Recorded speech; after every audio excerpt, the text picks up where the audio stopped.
وسلام على عباده الذين اصطفى اما بعد فاعوذ بالله من الشیطان الرجیم بسم اللہ الرحمن الرحیم۔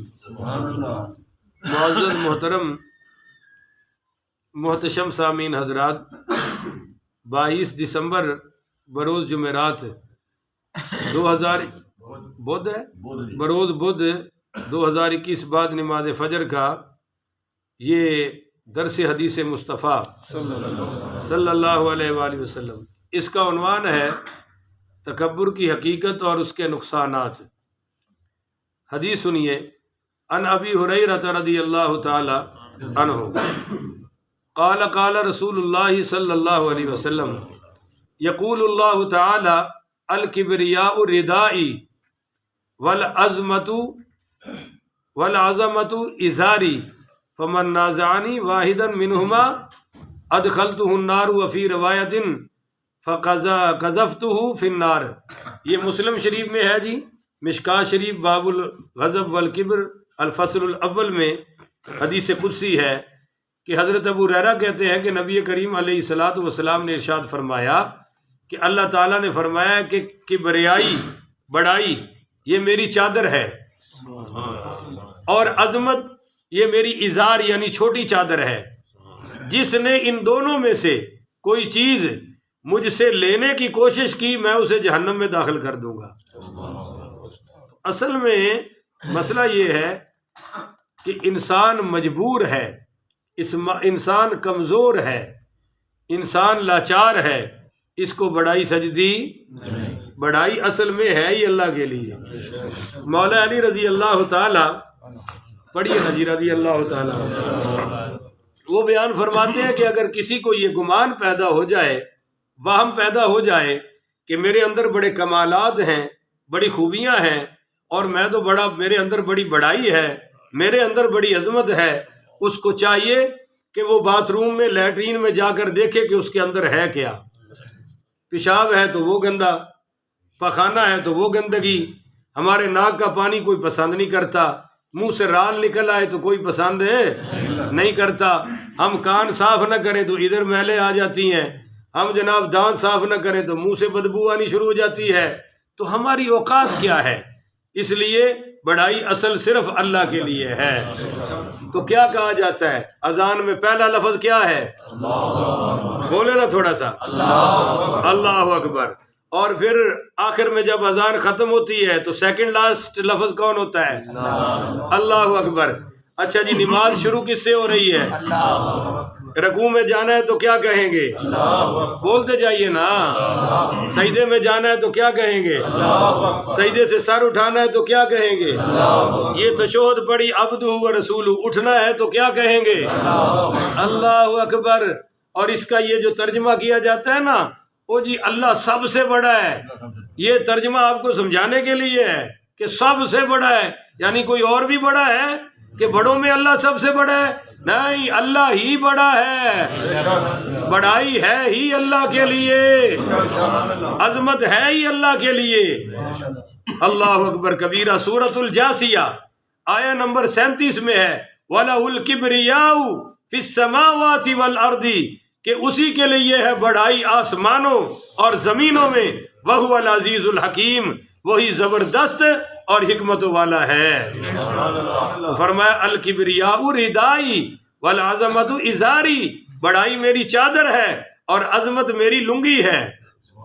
اس میں اگر کوئی مجھ سے چھیننے کی کوشش کرے تو وہ جنت میں جا سکتا نہیں، تو وہ سیدھا جہنم میں جائے گا۔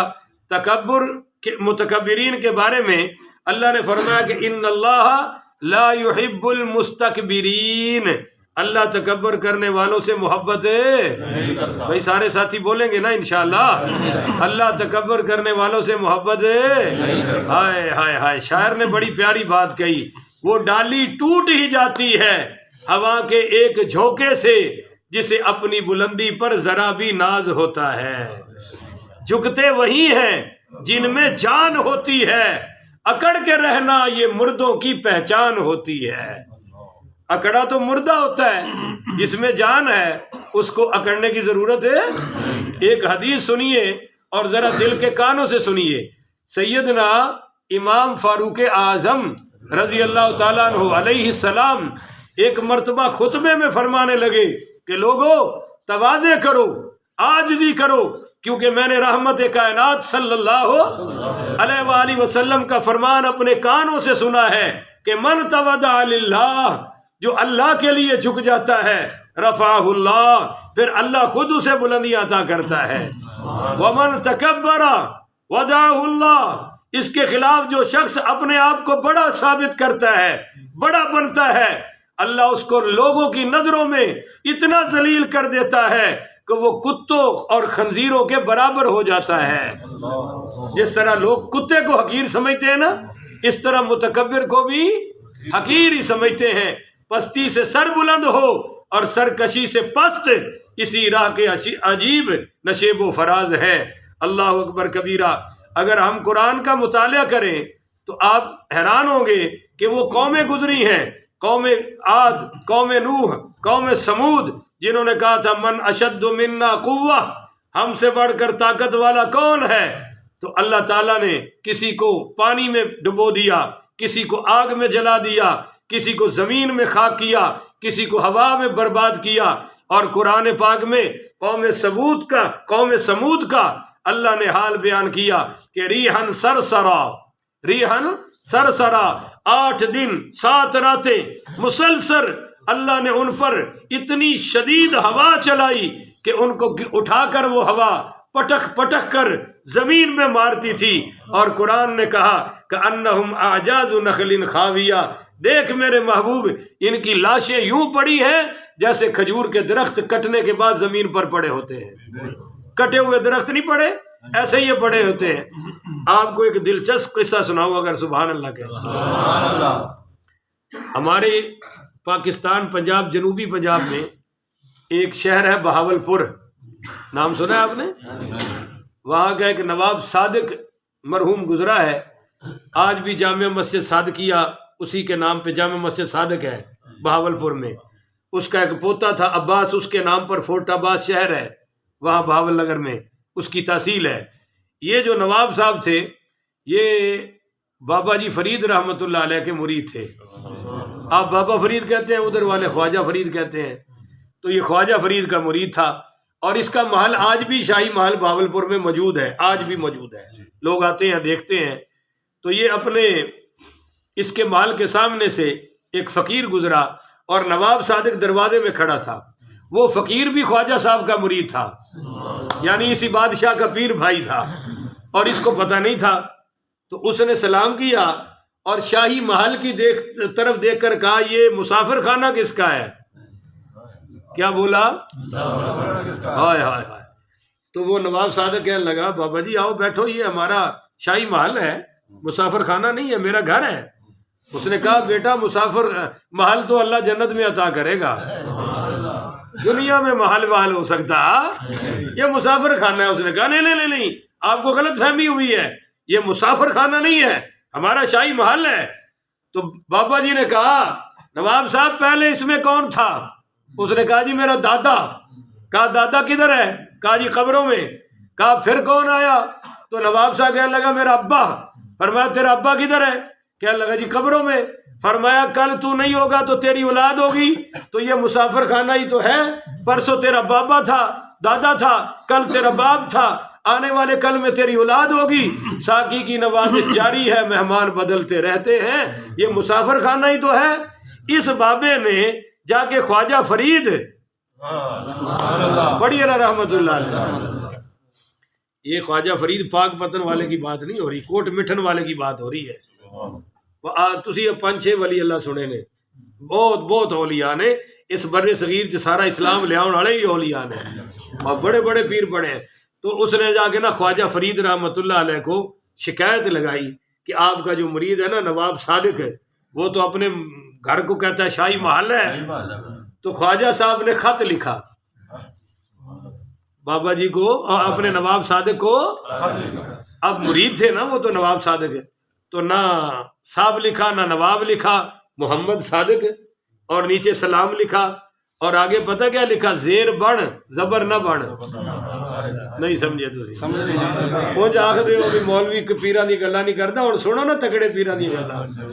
اسی انہاں نوں پیر مننے ہاں. ڈبے شبیاں نو پیر، بے نمازیاں نو پیر، چرسیاں بھگیاں تے شرابیاں زانیاں نو بولو اسی پیر. یہ تے معاشرے دا گند نے گند. پیر تے او نے جنہاں نے سانو کلمے عطا فرمائے نے. بابا جی نے فرمایا زبر زیر بن زبر نہ بن. زیر کتھے ہوندی ہے؟ سارے بولو. تے زبر ہائے ہائے ہائے. فرمایا صادق زیر بن زبر نہ بن ماتو پیش آوی. پھر زبر تو بعد پیش تے پیش کیویں ہوندی ہے؟ الٹی. پیش دا سرا تھلے تے لتاں اتے، لتاں اتے تے سر تھلے. تو فرمایا زیر بن زبر نہ بن. یہ ہن ساڈی بولی ہے نا.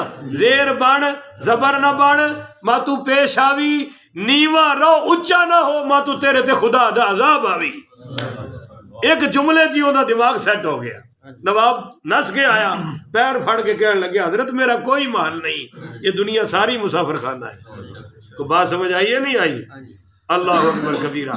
عبد الرحمن صفوی رحمت اللہ علیہ نے اپنی کتاب نزہۃ المجالس میں واقعہ بیان کرتے ہیں. کہتے ہیں کہ ایک بزرگ نے مجھے بیان کیا کہ میں کعبہ میں طواف کر رہا تھا تو ایک امیر آدمی بھی طواف کر رہا تھا اور اس کے چیلے چمٹے لوگوں کو ہٹا رہے تھے. ہٹوئے بادشاہ صاحب آ رہے ہیں، ہٹوئے فلاں صاحب آ رہے ہیں. تو کہتے ہیں بزرگ کہنے لگے مجھے حیرانگی ہوئی کہ بیت اللہ میں بھی یہ کام کیا جا رہا ہے، بیت اللہ میں بھی. تو خیر کہتے ہیں کہ وہ بزرگ کہتے ہیں کچھ دن میں عرصے کے بعد ایک پل پر گیا نہر کراس کرنے کے لیے، تو دیکھا کہ وہی بادشاہ وہاں کھڑا بھیک مانگ رہا تھا. تو میں نے اس سے پوچھا بھائی یہ کیا ہو گیا؟ تو کہنے لگا وہ جو بیت اللہ میں تکبر کیا تھا نا اسی کی اللہ سزا دے رہا ہے. تو تکبر سے بچے بھائی. لا يدخل الجنت من کان فی قلبہ مثقال ذرۃ من کبر. آپ نے فرمایا کہ جس شخص کے دل میں رائی کے دانے، سرسوں کا دانہ کتنا ہوتا ہے؟ فرمایا اس کے برابر بھی اگر تکبر ہوگا تو وہ بندہ جنت میں داخل ہے، جنت سے وہ محروم ہو گیا جی. اب دو لفظ سمجھیے. ایک ہے تکبر، بولو کیا ہے؟ کبر. تکبر یہ ہے، ان دونوں لفظوں میں فرق ہے. ایک کبر ہے اور ایک تکبر ہے. اب سنیے، کبر تو یہ ہے کہ کسی دنیاوی کمال کی وجہ سے دل میں بڑائی پیدا ہو جائے، یہ کبر ہے. بولو یہ کیا ہے؟ کوئی پولیس والا، حالانکہ یہ ملازم ہے عوام کے، کیا ہیں پر جا کے ویکھو ایسا چودی ٹھوکنی برداشت ہوندی جناب. اندر زمین تے پیر نہیں لگتے، انہوں چھڈو سپیڑا نہیں کھڑوندا. جیڑا تو اپنے عہدے کی وجہ سے کسی وزیر اعلیٰ سے سلام لے کر دکھا دو. وزیر اعظم بھی قوم کا نوکر ہے مگر کوئی اس سے مل سکتا، وہ بیچارے اپنی بڑائیوں کی جنگ لڑ رہے ہیں. تو عہدے کی وجہ سے دل میں بڑائی پیدا ہو جائے، اس کو کہتے ہیں کبر. بولو اس کو کیا کہتے ہیں جی؟ اور تکبر یہ ہے کہ اپنے انداز سے، ہم اپنے کلام سے اگلے کو چھوٹا دکھائیں اور اپنے آپ کو بڑا دکھائیں. تو یہ تکبر ہے. عہدے کی وجہ سے بڑا بننا یہ کبر ہے، اور اگلے کو چھوٹا دکھانا، بات میں اگلے کو حقیر ثابت کرنا، یہ تکبر ہے. فرمایا جس کے دل میں یہ رائی کے دانے کے برابر بھی ہوگا اللہ تعالیٰ اس کو جنت میں نہیں جانے دے گا. اور سنیے نبی کریم پڑھیے صلی اللہ. اصل میں صحابہ نے دیکھا کہ جو بھی متکبرین آتے ہیں نا ان کے کپڑے شپڑے اچھے ہوتے ہیں. بولو کپڑے شپڑے. اب ہم میں جو سوٹیڈ بوٹیڈ ہوتے ہیں جنہوں نے ٹائی شائی پہنی ہو، اب وہ کسی ماڑے بندے سے سلام سیدھے ہاتھ سے، ساتھ کرنل لگا ہو، جرنل لگا ہو، لیفٹیننٹ لگا ہو، ہاں جی ڈی آئی جی لگا ہو، ڈی ایس پی لگا ہو، ایس ایس پی لگا ہو، اتنا سا ہاتھ بڑھائیں گے اور وہ بھی ایسے جیسے ٹوٹا ہوا ہے. خوشی سے ہاتھ اٹھانا بھی پسند ہے نہیں کرتے. تو صحابہ نے دیکھا کہ اکثر جو متکبر ہوتے ہیں نا ان کے کپڑے شپڑے ذرا مالدار ہوتے ہیں. تو ایک صحابی کہنے لگے یا رسول اللہ کیا اچھا پہننا، اچھا کھانا، اچھا رہائش وغیرہ یہ تکبر ہے؟ آپ نے فرمایا نہیں، ان اللہ جمیل ویحب الجمال. اللہ حسین ہے، وہ حسن کو پسند کرتا ہے۔ تو صحابی کہنے لگے پھر تکبر کیا ہے؟ فرمایا الکبر بطر الحق، کبر یہ ہے کہ تو حق کی بات کو ٹھکرا دے، سچی بات کو، اور دوسرا وغمت الناس، لوگوں کو حقیر سمجھے، بولو لوگوں کو۔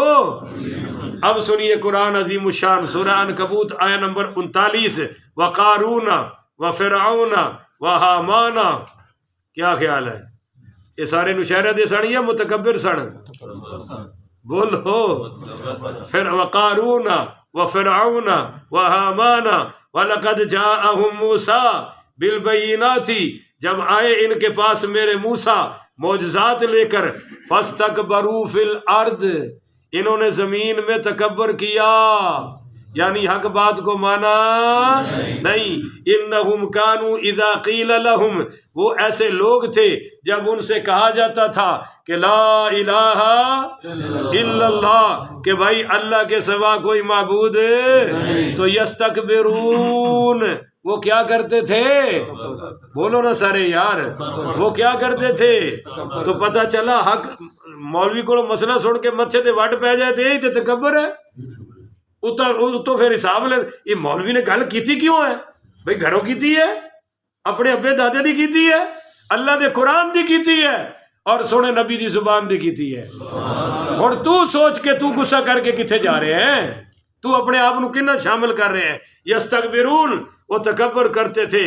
اور سنیے سورۃ الجاثیہ آیت نمبر 7 اور 8، وَيْلٌ لِكُلِّ افاق اسیم یسمع آیات اللہ تتلی علیہم ثم یصر مستکبرا کأن لم یسمعها فبشرہ بعذاب علیم، بڑی خرابی ہوگی ہر اس شخص کے لیے جو جھوٹا ہے، نافرمان ہے، جو اللہ کی آیتوں کو سنتا ہے، جب اس کے سامنے پڑھی جاتی ہیں تو وہ تکبر کرتا ہے، کأن لم یسمعها، ایسے ہو جاتا ہے کہ اس نے سنا ہی نہیں۔ فبشرہ بعذاب علیم، ان سب کو دردناک عذاب کی خوشخبری دے دیجئے۔ تو میرے بھائیوں، ایک تو حق بات سن کے ہمیں غصہ نہیں چڑھنا چاہیے، اور دوسرا ہم کسی کو حقیر سارے بولے نا جی، کسی کو حقیر نہیں سمجھنا چاہیے۔ اب آخری چند باتیں ہیں، سن لیجئے۔ جس طرح حکیم کہتے ہیں نا کہ قبض جو ہے وہ ام الامراض ہے، تو روحانیت میں تکبر ام الامراض ہے، یہ ساری چیزوں کو برباد کر دیتی ہے۔ شیطان میں کیا آیا تھا؟ آپ سارے نہیں بول رہے۔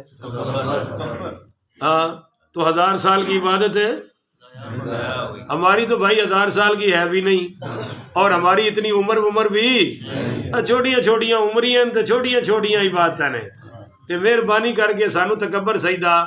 اب آخر میں سنیے خلاصہ سارے بیان کا۔ تکبر 5 وجہ سے آتا ہے، بولو کتنی وجہ سے؟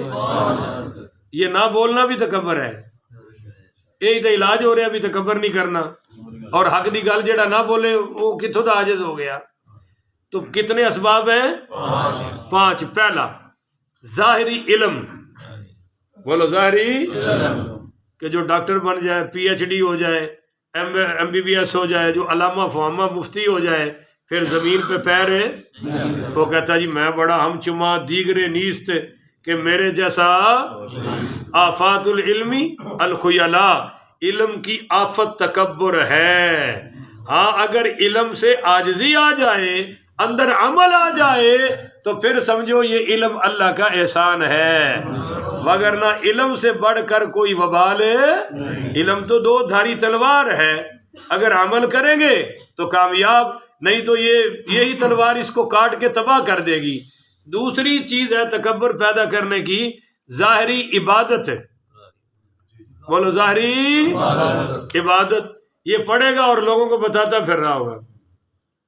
اور ہمارے اولیاء اللہ نیکیوں کو اس طرح چھپاتے تھے جس طرح ہم گناہوں کو چھپاتے ہیں، وہ نیکیاں چھپاتے تھے کہ کسی کو پتا۔